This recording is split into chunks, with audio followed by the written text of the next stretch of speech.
ओम शांति। हमारे चैनल में आप सभी का स्वागत है। हर कहानी में प्रेरणा स्पर्श बातें लेकर आते हैं। सदा स्मृति में रहे कि आप एक शांत स्वरूप और वरदानी आत्मा हैं। आज कहानी का शीर्षक है ज्ञान भंडार। एक बहुत ज्ञानी व्यक्ति था।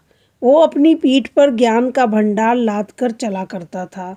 सारी दुनिया उसकी जयकार करती थी। ज्ञानी अपने ज्ञान पर बहुत घमंड करता था।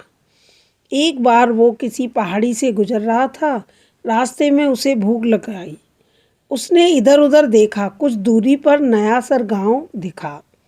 वहाँ एक बुढ़िया इमरती देवी पत्थरों के पीछे अपने लिए रोटी पका रही थी।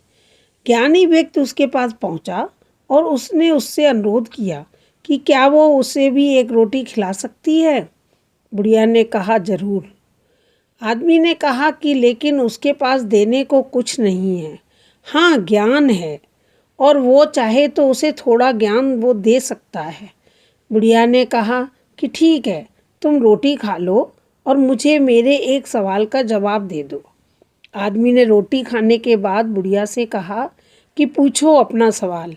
बुढ़िया ने पूछा, तुमने अभी अभी जो रोटी खाई है उसे तुमने अतीत के मन से खाई है, वर्तमान के मन से खाई है या फिर भविष्य के मन से खाई है? आदमी अटक गया। उसने अपनी पीठ से ज्ञान की बोरी उतारी और उसमें बुढ़िया का सवाल का जवाब तलाशने लगा। हजारों पन्ने पलटने के बाद भी उसे उसके सवाल का जवाब नहीं मिला। बहुत देर हो चुकी थी। बुढ़िया को लौटना था। आखिर में उसने उस ज्ञानी से कहा कि तुम रहने दो। इस सवाल का जवाब इतना भी कठिन नहीं था। जिंदगी में हर सवाल के जवाब कठिन नहीं होते।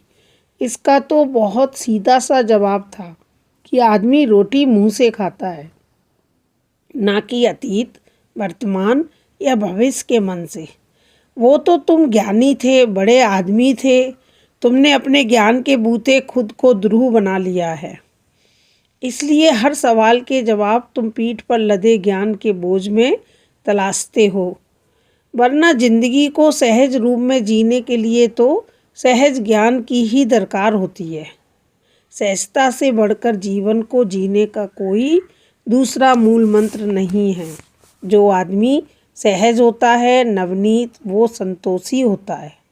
जीवन के सफ़र को सुखमय बनाने का यह सबसे आसान फार्मूला है।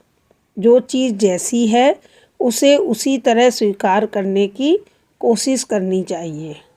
इस कहानी से मुझे ये शिक्षा मिलती है, लोग भले कहें कि जो हम पाएंगे वही देंगे, लेकिन आप इसकी जगह यह सोचना कि जो आप दोगे वही पाओगे।